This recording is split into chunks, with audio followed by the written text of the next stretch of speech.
স্বাগত ডিবিসি সংবাদে। আপনাদের সাথে আছি নীলিমা জাহান। শুরুতে জানিয়ে দেব আকিজ বশি গ্লাস সংবাদ শিরোনাম। ৭০ অনুচ্ছেদ সংশোধনে একমত বিএনপি, জামায়াত, এনসিপি। অর্থ বিল আস্থা ভোট, সংবিধান সংশোধনে দলের বিপক্ষে ভোট না দেওয়ার মত। বিচারিক প্রক্রিয়া শুরু হওয়ায় শেখ হাসিনাকে ফেরাতে ইন্টারপোলের তৎপরতার সুফল দ্রুতই। আশু বাস্তবায়নযোগ্য সংস্কার আগস্টে শেষ করার চেষ্টা। ভারত থেকে পুশিন ঠেকানো সম্ভব নয়, বিষয়টি বিবেচনা করতে শিগগিরই দিল্লিকে ফের চিঠি দেবে ঢাকা, জানালেন পররাষ্ট্র উপদেষ্টা। পাচারের টাকা ফেরত আনা কঠিন, পারলে আইএমএফ এর কাছে হাত পাততে হতো না। মূল্যস্ফীতি লক্ষ্যমাত্রার চেয়েও কমে আসবে। প্রস্তাবিত বাজেটে রাজস্ব লক্ষ্যমাত্রা অর্জন অসম্ভব বলছে সিপিডি। কালো টাকা সাদা করার সুযোগ অভ্যুত্থানের চেতনার সাথে সাংঘর্ষিক। এবং কাল শুরু হচ্ছে পবিত্র হজের আনুষ্ঠানিকতা। ১৫ লাখের বেশি ধর্মপ্রাণ মুসলিম সৌদিতে। নিরাপত্তা স্বাস্থ্যসেবা নিশ্চিতে সর্বোচ্চ প্রস্তুতি। অর্থ বিল, আস্থা ভোট ও সংবিধান সংশোধন ছাড়া সংসদ সদস্যরা দলের বিরুদ্ধে ভোট দিতে পারবে। সংবিধানের ৭০ অনুচ্ছেদ সংশোধন নিয়ে বিএনপি, জামায়াত, এনসিপি একমত পোষণ করেছে। অন্যদিকে জাতীয় ও স্থানীয় সরকার নির্বাচন তত্ত্বাবধায়ক সরকারের অধীনে হওয়ার বিষয়ে জামায়াত ও এনসিপি একমত হলেও স্থানীয় নির্বাচন নিয়ে আপত্তি আছে বিএনপির। রাজধানীর ফরেন সার্ভিস একাডেমিতে মঙ্গলবার সকাল ১১টার পরে সংস্কার প্রস্তাব নিয়ে জাতীয় ঐক্যমত্যে পৌঁছাতে রাজনৈতিক দলগুলোর সঙ্গে দ্বিতীয় দফায় বৈঠকে বসে জাতীয় ঐক্যমত্য কমিশন। সেটা গ্রহণ করি না গ্রহণ করি, যে কোনো একটা এক জায়গায় আসতে হবে, না হলে আমরা বৈঠকে শুরুতেই দিনের আলোচ্য বিষয়ে সামনে আনেন কমিশনের সহসভাপতি। বলেন, সংবিধানের ৭০ অনুচ্ছেদ, নিম্নকক্ষে নারীর আসন, তত্ত্বাবধায়ক সরকার, সংসদীয় স্থায়ী কমিটি মূল আলোচ্য। কোন জায়গায় ন্যূনতম এক জায়গায় আমরা একত্রিত হচ্ছি, সব বিষয়ে আমরা একেবারে সবটাই একমত হব না, কিছু জায়গায় হয়তো একমত হব। তো যে জায়গায় আমরা সকলে অন্তত পক্ষে ন্যূনতম জায়গাগুলোতে আসতে পারলাম, সেগুলো যেন আমরা রক্ষা করতে পারি আর কি, সেগুলো যেন আমরা সনদে অন্তর্ভুক্ত করতে পারি, সেই বিবেচনার থেকে সেইভাবেই আমরা অগ্রসর হব। বৈঠক চলে টানা দুপুর পর্যন্ত। মধ্যাহ্ন বিরতিতে কথা বলেন রাজনৈতিক দলের প্রতিনিধিরা। অর্থ বিল, আস্থা ভোট ও সংবিধান সংশোধন ছাড়া সংসদ সদস্যরা দলের বিরুদ্ধে ভোট দিতে পারবে। সংবিধানের ৭০ অনুচ্ছেদে আনা এমন সংশোধনে একমত থাকলেও জাতীয় নিরাপত্তার বিষয়টি যোগ করেছে বিএনপি। রাষ্ট্রে যদি কোনো কারণে দুর্ভাগ্যক্রমে যুদ্ধ অবস্থা থাকে, অন্য রাষ্ট্রের সাথে যুদ্ধ হয়, তখন জাতীয় সংসদে অবশ্যই সেই বিষয়টি ঐক্যমত্যের ভিত্তিতে কোনো সিদ্ধান্ত নিতে হয়। স্থানীয় সরকার নির্বাচন তত্ত্বাবধায়ক সরকার অধীনে না করার পক্ষে বিএনপি। তত্ত্বাবধায়ক সরকারের মেয়াদ ৩ মাসের মধ্যে আছি আমরা। ৭০ অনুচ্ছেদ নিয়ে বিএনপির সঙ্গে একমত হলেও স্থানীয় সরকার নির্বাচন নিয়ে দ্বিমত রয়েছে জামায়াত ও এনসিপির। একটা হচ্ছে অর্থ বিল, এরপরে ছিল আপনার সংবিধান সংশোধন ইস্যুটা, আর আস্থা ভোট, নো কনফিডেন্স নিজ দলের বিরুদ্ধে। এই ৩টা পয়েন্টে 70-তে যে সংশোধনী, এটার ব্যাপারে ঐক্যমত্য পোষণ করেছি। বেশিরভাগ দল এখানে আসলে এই ব্যাপারে বলেছেন যে সংবিধান সংশোধনীর ক্ষেত্রে সদস্যদের স্বাধীনভাবে মতামত প্রকাশ করতে দেওয়া উচিত, আর এই ব্যাপারে যদি সিদ্ধান্ত নিতে হয় তাহলে আরও কথাবার্তা বলতে হবে। অন্যান্য দলের নেতাদের মধ্যে বৈঠকের আলোচ্য বিভিন্ন বিষয় নিয়ে মত দ্বিমত থাকলেও শেষ পর্যন্ত ঐক্যমত্যে পৌঁছানো যাবে বলে আশা তাদের। আসলে একে অপরের মধ্যে নতুন চিন্তা কিংবা একটা অবস্থানের বদল কিংবা একমত হওয়ার জায়গায় আবার দ্বিমতটা স্পষ্ট হওয়ার জায়গায় তৈরি হচ্ছে। অনেকগুলো তারা দলীয় বিবেচনা থেকেই সংবিধান সংশোধন করা হয়েছে ক্ষমতাকে কুক্ষিগত করবার জন্য। এটা নিয়ে আমরা আরো আলাপ আলোচনা হবে ভবিষ্যতে। নারী আসনগুলোতে সরাসরি নির্বাচনের ব্যবস্থা, এটা নিয়ে আমাদের বিভিন্ন রকমের মত আছে। Bijan Kumar Das, DBC news, Dhaka. আশু বাস্তবায়নযোগ্য সংস্কারগুলো আগস্ট মাসের মধ্যে শেষ করার চেষ্টা চলছে বলে মন্তব্য করেছেন আইন উপদেষ্টা আসিফ নজরুল। আর যারা না বুঝে সরকারের সমালোচনা করছেন তাদের মানসিকতার সংস্কারের প্রয়োজন রয়েছে বলেও মন্তব্য তার। আরও জানান, জুলাই হত্যাকাণ্ডে শেখ হাসিনার বিচারিক প্রক্রিয়া শুরু হওয়ায় তাকে দেশে ফেরাতে ইন্টারপোলের তৎপরতার সুফল মিলতে পারে শিগগিরই। মঙ্গলবার বিকেলে ফৌজদারি কার্যবিধি সংশোধনী অধ্যাদেশের খসড়ার উপর রাজধানীর বিচার প্রশাসন প্রশিক্ষণ ইনস্টিটিউটে মতবিনিময় সভা। এতে যোগ দেন আইন উপদেষ্টা ডক্টর আসিফ নজরুল সহ জ্যেষ্ঠ আইনজীবীরা।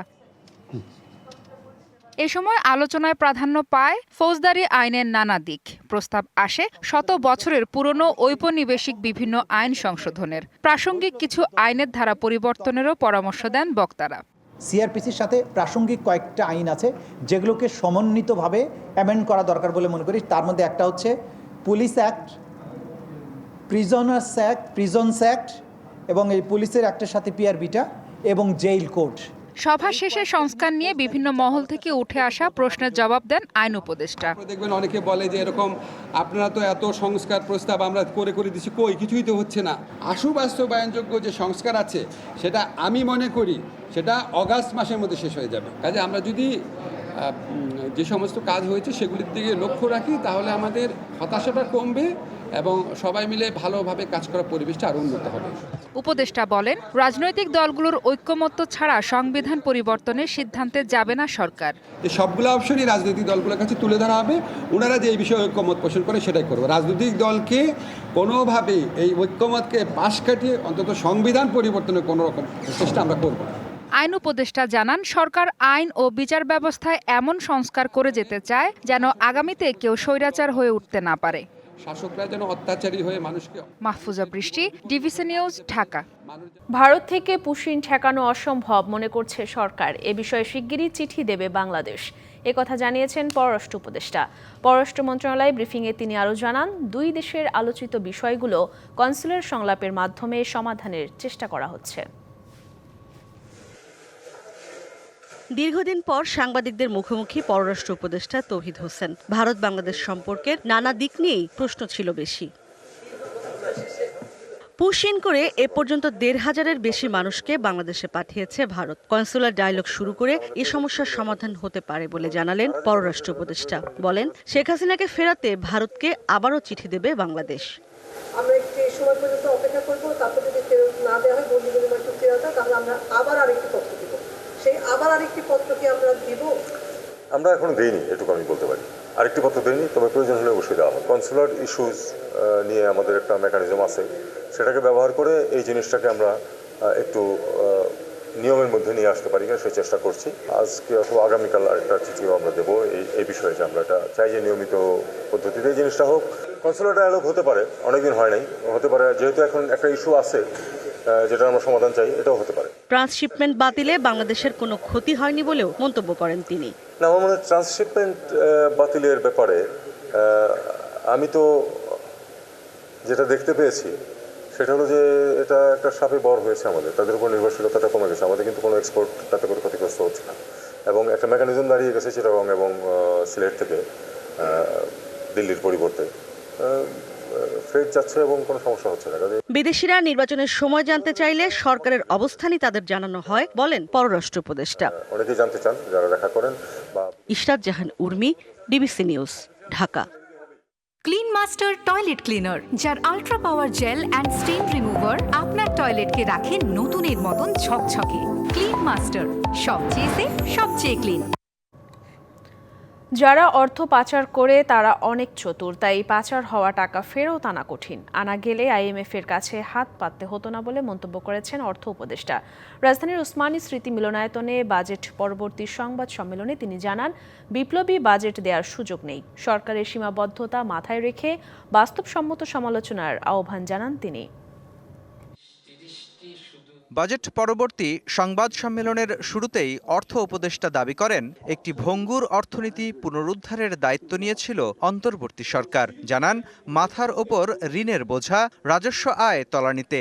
এমন পরিস্থিতিতে তাই বিপ্লবী বাজেট দেয়া কঠিন। এটা একটা কন্টিনিউটি।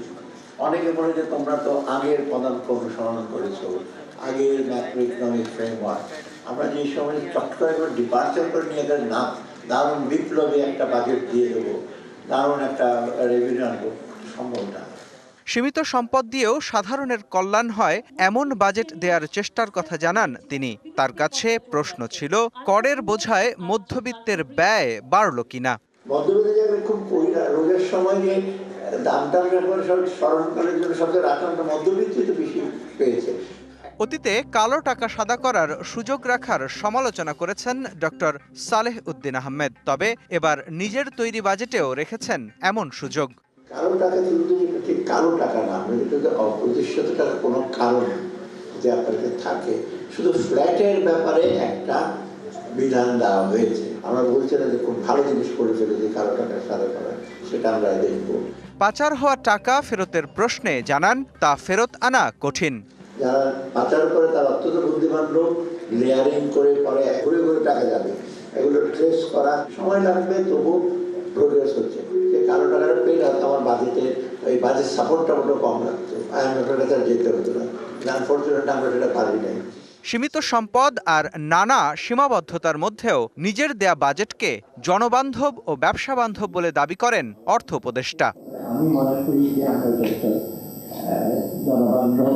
এবার সংসদ না থাকায় 22শে জুন অর্থ বিল অর্ধাদেশ আকারে জারি করা হবে বলেও সংবাদ সম্মেলনে জানানো হয়। মোস্তফা মাহবুব, ডিবিসি নিউজ, ঢাকা। ভঙ্গুর অর্থনীতিকে স্থিতিশীল করতে প্রস্তাবিত বাজেট বাস্তবমুখী ও মিতব্যয়ী, যা বাস্তবায়ন সম্ভব মনে করেন পরিকল্পনা উপদেষ্টা। আর মূল্যস্ফীতি লক্ষ্যমাত্রার চেয়েও কমে আসবে বলে দাবি গভর্নরের। কালো টাকা সাদা করার সুযোগ সরকার চাইলে বাতিল করতে পারে বলে জানান এনবিআর চেয়ারম্যান। বাজেট পরবর্তী সংবাদ সম্মেলনে অর্থ উপদেষ্টার পাশাপাশি উপস্থিত হন কয়েকজন উপদেষ্টা, গভর্নর ও এনবিআর চেয়ারম্যান। পরিকল্পনা উপদেষ্টা স্বীকার করেন দারিদ্র্য বেড়েছে, তবে ধনী গরিবের বৈষম্য কমাতে প্রস্তাবিত বাজেটে সুনির্দিষ্ট কী পদক্ষেপ নেওয়া হয়েছে তা না জানালেও এই বাজেট বাস্তবায়নযোগ্য। বেরিয়ে আসার চেষ্টা করা হয়েছে ঋণের দুষ্টচক্র থেকে। এই বাজেটকে বলবো একটা ভঙ্গুর অর্থনীতিকে, যেখানে আর্থিক প্রতিষ্ঠান এবং অন্যান্য সব রাষ্ট্রীয় প্রতিষ্ঠানগুলি প্রায় ভেঙে পড়েছিল, সেখানে একটা স্থিতিশীল অবস্থায় নিয়ে আসার লক্ষ্যে একটি বাস্তবমুখী মিতব্যয়িতার বাজেট, এটা আমরা বলতে পারি। প্রশ্ন ছিল কালো টাকা সাদা করার সুযোগ নিয়েও। ট্যাক্স দিয়ে তারা এটা ঘোষণা দিলে ট্যাক্স অথরিটি এটা মেনে নেবে, কিন্তু এর মানে এই না যে অন্য কেউ প্রশ্ন করতে পারবে না, অন্য অথরিটিরা প্রশ্ন করতে পারবে। এবং এই টাকাটাও স্যার আমরা দ্বিগুণ করে দিয়েছি, আগে যা ট্যাক্স দিতে হতো এবার ডাবল দিতে হবে। আরেকটা করেছি যেটা আগে ছিল না, ফ্ল্যাট ক্রয়ের ক্ষেত্রে এখানে প্রায় আমরা 5 গুণ বাড়িয়ে দিয়েছি। বাজেটে মূল্যস্ফীতি কমানো নিয়েও প্রশ্নের উত্তর দেন বাংলাদেশ ব্যাংকের গভর্নর। ব্যক্তিগতভাবে মনে করি আরো বেশি কমা উচিত, এটা একটু কনজারভেটিভ দিক ধরা হয়েছে। কারণ হচ্ছে যে আমাদের যে মেইন চ্যালেঞ্জটা ছিল সেটা কিন্তু আমরা অনেকখানি অতিক্রম করে ফেলেছি। আমাদের মেইন চ্যালেঞ্জটা কি ছিল? আমাদের মেইন চ্যালেঞ্জটা ছিল মূল্য এক্সচেঞ্জ রেটটাকে স্টেবিলাইজ করা। মূল্যস্ফীতি কমাতে বাজেটে সহায়তা দেওয়া হয়েছে জ্বালানির দামে। 65 টাকায় আমরা গ্যাস আমদানি করি, কিন্তু আমরা সেই গ্যাস বিক্রি করি 30 টাকায়। তো এখানে তো ভ্যালু এডিশন ইজ নেগেটিভ। তো এখানে যে একটা ইরেশনালিটি ছিল, যে এত ট্যাক্স ছিল, একটা ভ্যালু এডিশন যেখানে হয় না, যেখানে ভ্যালু এডিশন নেগেটিভ অ্যাকচুয়ালি, সেখানে এই ট্যাক্সটা অপ্রয়োজনীয় ছিল এবং সেটাকে এখানে সংস্কার করা হয়েছে। উপদেষ্টারা জানান, বাজেটে রাতারাতি বৈপ্লবিক পরিবর্তন আনা সম্ভব নয়, তবে চেষ্টা করা হয়েছে কাঠামোগত পরিবর্তনের। পূর্ববর্তী সরকার অর্থনীতিকে কোথায় রেখে গিয়েছিল? মেহের মনি, ডিবিসি নিউজ, ঢাকা। বাজেটে কালো টাকা সাদা করার প্রস্তাবকে অনৈতিক আখ্যা দিয়ে গবেষণা সংস্থা সিপিডি বলেছে এটা সমর্থনযোগ্য নয়, এতে সৎ করদাতারা উৎসাহ হারাবেন। এই সুযোগ জুলাই আন্দোলনের চেতনার সাথে সাংঘর্ষিক বলেও মন্তব্য করা হয়। বাজেট পরবর্তী সংবাদ সম্মেলনে এসব কথা বলেন সিপিডির নির্বাহী পরিচালক ডক্টর ফাহমিদা খাতুন। এই বাজেটে রাজস্ব লক্ষ্যমাত্রা অর্জন সম্ভব নয় বলেও মনে করেন তিনি। প্রস্তাবিত বাজেট পর্যালোচনার জন্য রাজধানীর একটি হোটেলে এই অনুষ্ঠানের আয়োজন করে Centre for Policy Dialogue CPD. ঘোষণা করা হয়েছে এবং শুরুতেই বাজেটের বিভিন্ন দিক তুলে ধরেন সংস্থাটির নির্বাহী পরিচালক ডক্টর ফাহমিদা খাতুন। বলেন, প্রস্তাবিত বাজেটে রাজস্ব প্রবৃদ্ধি এবং মূল্যস্ফীতির লক্ষ্যমাত্রা অর্জন সম্ভব নয়। কালো টাকা সাদা করার বিধান সৎ করদাতাদের নিরুৎসাহিত করবে। কালো টাকাকে বৈধকরণের যে প্রস্তাব, সেটা একেবারেই বন্ধ করা উচিত, সেটা নৈতিকভাবে সমর্থনযোগ্য নয়। আমরা প্রস্তাব করছি যে এটা যাতে উইথড্র করা হয়। এবং আরেকটা বিষয়, এটার মাধ্যমে হচ্ছে যে বৈষম্য সৃষ্টিরও একটা হাতিয়ার। বাজেটে গ্রামীণ অর্থনীতিতে বরাদ্দ তুলনামূলক কম, কর কাঠামো সাধারণ মানুষের উপর চাপ সৃষ্টি করবে বলেও জানানো হয়। রাজস্ব আয় যেটা করছি তার 2/3 হলো অপ্রত্যক্ষ কর, তাই না, যেটা নাকি যে পড়ছে হলো সাধারণ মানুষের উপরে।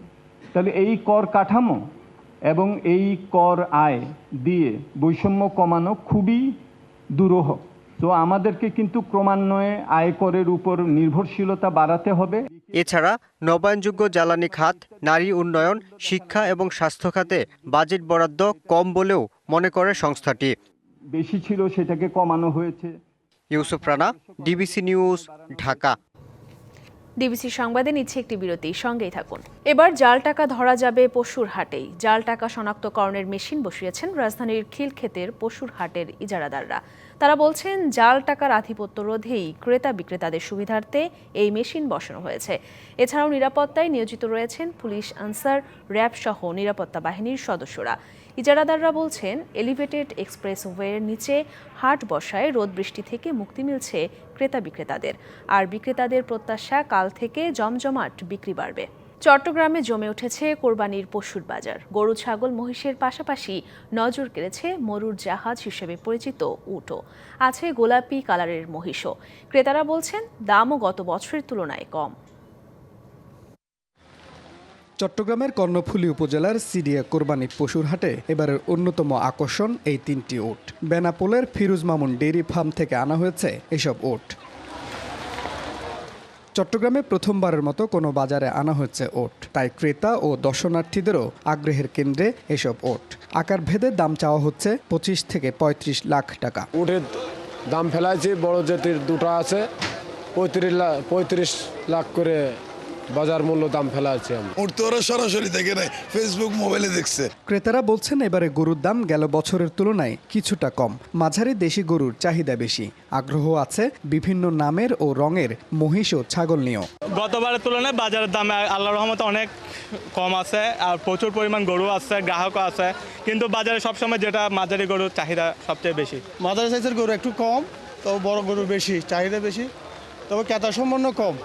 যে পরিমাণ গরু আছে ও পরিমাণ গরু চাই ক্রেতা কম। চট্টগ্রামে পশুর চাহিদা প্রায় 9 লাখ থাকলেও আছে 8,60,000 পশু, ফলে ঘাটতি প্রায় 35,000। তবে পার্বত্য জেলা ছাড়াও কুষ্টিয়া, ফরিদপুর সহ দেশের বিভিন্ন জেলা থেকে গরু এলে এই ঘাটতি পূরণ হওয়ার আশা কর্মকর্তাদের। আমাদের উৎপাদন আছে 8,60,000, আমাদের 35,000 গরু শর্ট আছে। যে শর্টটা প্রত্যেক বছর আমাদের কুষ্টিয়া, ফরিদপুর, সিরাজগঞ্জ এবং পার্শ্ববর্তী পার্বত্য অঞ্চল থেকে গরু আসে, এই শর্টটা ফিল আপ হয়। এবার চট্টগ্রাম মহানগর ও উপজেলায় বসেছে 228টি কোরবানি পশুর হাট। এর মধ্যে 75টি স্থায়ী এবং 153টি অস্থায়ী। Mujibul Haque, DBC news, Chittagong. এবার দেখবেন সিএসআরএম-এর সৌজন্যে ডিবিসি এক্সপ্রেস।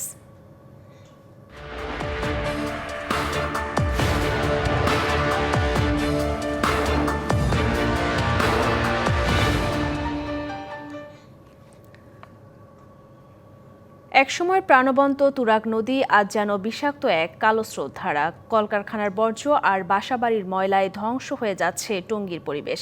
শুধু নদী নয়, চারিদিকে ছড়িয়ে পড়েছে অব্যবস্থাপনার গন্ধ। মাদকের বিস্তার আর ছিনতাই প্রতিনিয়ত উদ্বেগে ফেলছে নগরবাসীকে, এমনকি আইনশৃঙ্খলা বাহিনীকেও। ঢাকার অদূরের এই নগর যেন অনেকটাই বিচ্ছিন্ন নাগরিক সুবিধা থেকে। টঙ্গীর তুরাগ নদী এখন আর নদী নেই, এ যেন এক চলমান ভাগাড়। শিল্পনগরীর বর্জ্য আর বাড়িঘরের ময়লায় ভরে উঠেছে নদীর বুক। নেই কোনো আধুনিক সোয়ারেজ বা ড্রেনেজ ব্যবস্থা, ফলে এলাকার 80% বাড়ির ময়লাই ফেলা হয় এই নদীতে। রান্না বলেন, আবাসন বলেন, গোছল বলেন, কত না সুন্দর পরিবেশ ছিল তুরাগ নদীর পানিটা। আলকাতরার পানির মতো পরিণত হওয়ার কারণে পানিতে কোনো জীব বৈচিত্র্য আজকে নেই। এখন মিল কারখানা পানি আইসা পানি একবার নষ্ট হয়ে গেছে, কালো হয়ে গেছে, খুব গন্ধ হয়।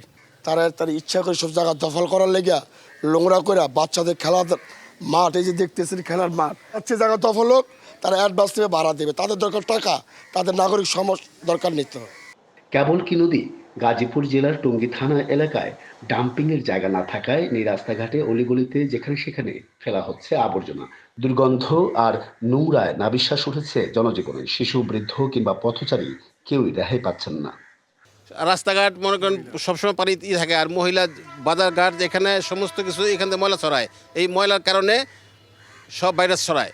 আমরা চাই দ্রুত এই এলাকা এই মসজিদের ফ্রন্ট প্লেস থেকে এই ময়লার বাগার সরিয়ে ফেলার জন্য সিটি কর্পোরেশন দ্রুত ব্যবস্থা নেয়।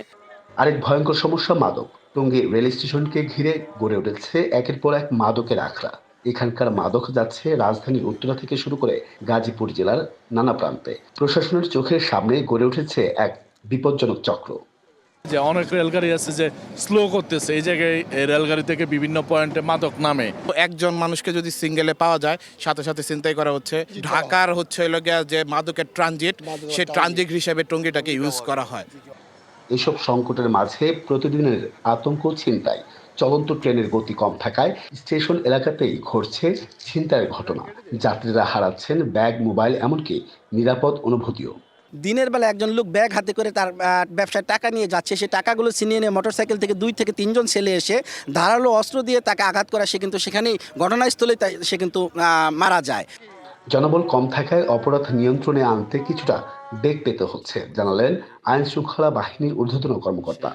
এখানে বসবাস করে প্রচুর ভাসমান মানুষ, প্রচুর ইন্ডাস্ট্রি, অনেক ইন্ডাস্ট্রি বন্ধ হয়ে গেছে। অনেক ইন্ডাস্ট্রির বেতন বেশ কয়েক মাস যাবৎ বেতন নাই, এরকম রুগ্নভাবে চলে। তো এই সমস্ত শ্রমিকরা বেতনহীনভাবে থাকে, তারা বিভিন্ন সময় হতাশা থেকে নেশাগ্রস্ত হয়। আবার এই নেশার টাকা জোগাড় করতে গিয়ে তারা বিভিন্ন রকম চুরি, ছিনতাই, বিভিন্ন কাজে জড়িয়ে যায়। দূষণ, মাদক, অনিরাপত্তা আর অব্যবস্থাপনায় ধুঁকছে টঙ্গীর জনজীবন, অথচ কার্যকর কোনো উদ্যোগ নেই চোখে পড়ার মতো। দ্রুত ব্যবস্থা না নিলে বিপর্যয় আরো ঘনীভূত হবে বলছে তুরাগপাড়ের মানুষ। Ariful Islam, DBC news, Tongi, Gazipur. অগ্রিম আয়কর প্রত্যাহার, বিদেশি বহুজাতিক কোম্পানির নিম্ন স্তরের সিগারেট বন্ধ সহ 4 দফা দাবি তুলে ধরে সংবাদ সম্মেলন করেছে বাংলাদেশ বিড়ি শ্রমিক ফেডারেশন। সকালে রাজধানীর জাতীয় প্রেস ক্লাবের জহুর হোসেন চৌধুরী হলে এই সংবাদ সম্মেলন হয়। সম্মেলনে শ্রমিক নেতারা 2025-26 অর্থ বছরের বাজেটকে গণমুখী ও বাস্তব ভিত্তিক আখ্যা দেয়। শ্রমিক ফেডারেশনের সভাপতি আমিন উদ্দিনের সভাপতিত্বে সংবাদ সম্মেলনে লিখিত বক্তব্য পাঠ করেন সাধারণ সম্পাদক হারিক হোসেন। এ সময় উপস্থিত ছিলেন ফেডারেশনের সহ সভাপতি নাজিম উদ্দিন, লুৎফর রহমান, যুগ্ম সম্পাদক আব্দুল গফুর, আবুল হাসনাত লাবলু, সাংগঠনিক সম্পাদক শামীম ইসলাম সহ অন্যান্যরা। আধুনিক উদ্ভাবনী ব্যাংকিং সেবা, ঝুঁকিহীন বিনিয়োগ, অর্থনৈতিক স্থিতিশীলতা এবং গ্রাহক পৃষ্ঠপোষকদের আস্থা ও অনুপ্রেরণা নিয়ে যমুনা ব্যাংক পদার্পণ করল 25 বছরে। দেশের সব শাখা উপশাখায় বিশেষ আয়োজনের মধ্য দিয়ে উদযাপিত হয়েছে যমুনা ব্যাংকের 25তম প্রতিষ্ঠাবার্ষিকী। অনাড়ম্বর অনুষ্ঠানের মাধ্যমে ব্যাংকের প্রধান কার্যালয় সহ সব শাখা উপশাখায় এ প্রতিষ্ঠাবার্ষিকী উদযাপন করা হয়। এ সময় প্রধান কার্যালয়ের অনুষ্ঠানে উপস্থিত ছিলেন ব্যাংকের চেয়ারম্যান রবিন রাজন শাখাওয়াত, ব্যবস্থাপনা পরিচালক ও সিইও মির্জা ইলিয়াস উদ্দিন আহমেদ সহ ব্যাংকের বিভিন্ন পর্যায়ের কর্মকর্তা ও কর্মচারীরা। কাল শুরু হচ্ছে পবিত্র হজের মূল আনুষ্ঠানিকতা। তীব্র গরমের মধ্যে মরুর দেশ সৌদিতে লাখ লাখ মুসল্লির সমাগম হয়েছে। লাব্বাইক আল্লাহুম্মা লাব্বাইক ধ্বনিতে মুখরিত হতে যাচ্ছে কাবা প্রাঙ্গণ। পবিত্র হজ পালনে মুসল্লিদের সেবা, নিরাপত্তা ও স্বাস্থ্য সুবিধা নিশ্চিত করতে নজিরবিহীন প্রস্তুতি নিয়েছে সৌদি সরকার। বুধবার থেকে শুরু হচ্ছে ইসলাম ধর্মাবলম্বীদের পবিত্র হজের মূল আনুষ্ঠানিকতা। এরই মধ্যে মিনায় পৌঁছেছেন অনেক ধর্মপ্রাণ মুসল্লি। এবছরের হজ ব্যবস্থাপনাকে ইতিহাসের সেরা হজ করার প্রতিশ্রুতি দিয়েছে সৌদি কর্তৃপক্ষ। নিরাপত্তা, সেবা ও স্বাস্থ্য সুবিধা নিশ্চিত করতে নেওয়া হয়েছে নজিরবিহীন প্রস্তুতি। মক্কা থেকে মিনা, আরাফাত পর্বত থেকে মুজদালিফা, সব স্থানেই কড়া নিরাপত্তা ব্যবস্থা। নিরাপত্তা ও উদ্ধার কাজে ফ্যালকন ড্রোন সহ নানা প্রযুক্তির ব্যবহার যুগান্তকারী সংযোজন হিসেবে বিবেচিত হচ্ছে এবারের হজে। নিরাপত্তা ও উদ্ধার কাজে ফ্যালকন ড্রোন সহ নানা প্রযুক্তির ব্যবহার যুগান্তকারী সংযোজন হিসেবে বিবেচিত হচ্ছে এবারের হজ মৌসুমে। এছাড়াও হাজিদের হিট স্ট্রোকে মৃত্যু কমাতে ব্যবহার করা হচ্ছে অত্যাধুনিক কুলিং সিস্টেম সহ ড্রোনের ব্যবহার। তাপমাত্রা ও স্বাস্থ্য ঝুঁকি মোকাবিলায় প্রস্তুত করা হয়েছে চিকিৎসা দল, শীততাপ নিয়ন্ত্রিত তাঁবু ও বিশ্রাম কেন্দ্র। স্বেচ্ছাসেবক হিসেবে কাজ করবেন 20,000-এর বেশি কর্মী।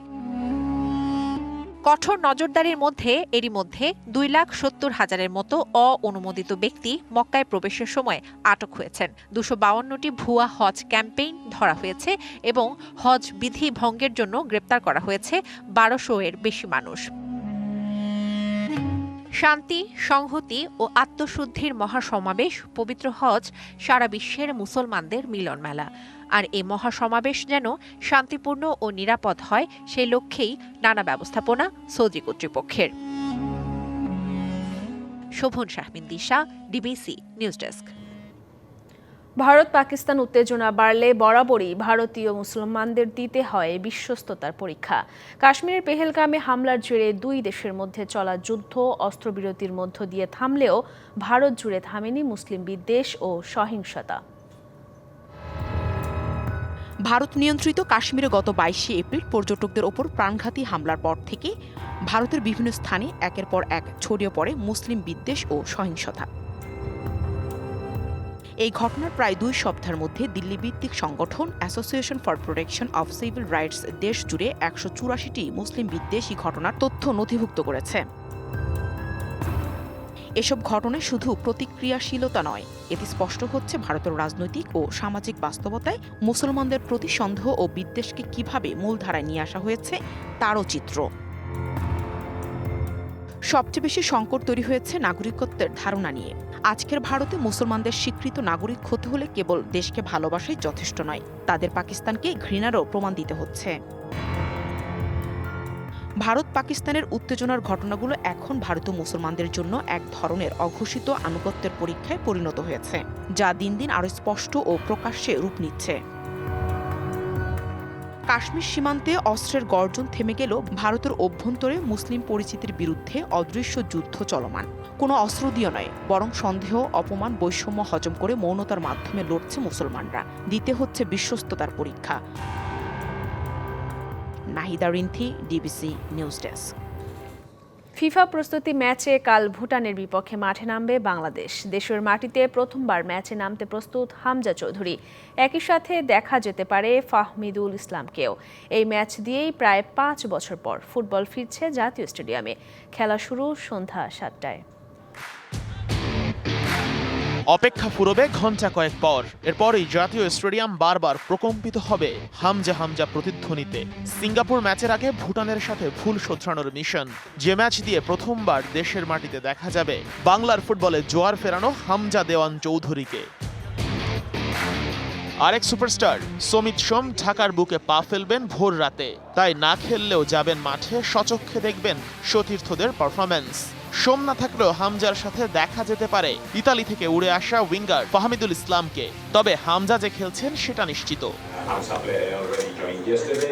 সিঙ্গাপুর ম্যাচের আগে হামজাকে ঘরের মাঠে খেলার অভিজ্ঞতা দিতে চাই। এই ম্যাচে আমাদের জন্য চমৎকার একটা চ্যালেঞ্জ অপেক্ষা করছে। ভুটান ম্যাচটি আমাদের জন্য সিঙ্গাপুর ম্যাচের জন্য নিখুঁত একটা অভিজ্ঞতা হবে। কোচের মতো ক্যাপ্টেনও খুবই সিরিয়াস ভুটানের বিপক্ষে ম্যাচ নিয়ে। যেহেতু 5 দিনের ব্যবধানে এশিয়ান কাপ বাছাইয়ে নামতে হবে শক্তিশালী সিঙ্গাপুরের বিপক্ষে, তাই এখন আর পেছনে ফিরে তাকানোর সুযোগ নেই একদমই। লাস্ট টাইম যখন আমরা ভুটানের সাথে খেলছি, maximum player didn't play for 2-3 months, আর এখন লিগ মাত্র শেষ হয়েছে, সো সবাই ম্যাচ ফিট আছে। সো ডিফারেন্ট ইজ মানে it's a different scenario. Hamza চৌধুরীকে নিয়ে চিন্তায় আছেন প্রতিপক্ষ দলের কোচও, তবে নিজের দল নিয়েও আত্মবিশ্বাসী এই জাপানিজ কোচ। হামজার মতো ফুটবলার যে দলে আছে সে দলকে সমীহ করতেই হবে। মাঠে বাংলাদেশ আমাদের জন্য শক্তিশালী প্রতিপক্ষ হবে, তবে আমরাও প্রস্তুতি নিয়েই এসেছি, আমরাও জিততে চাই।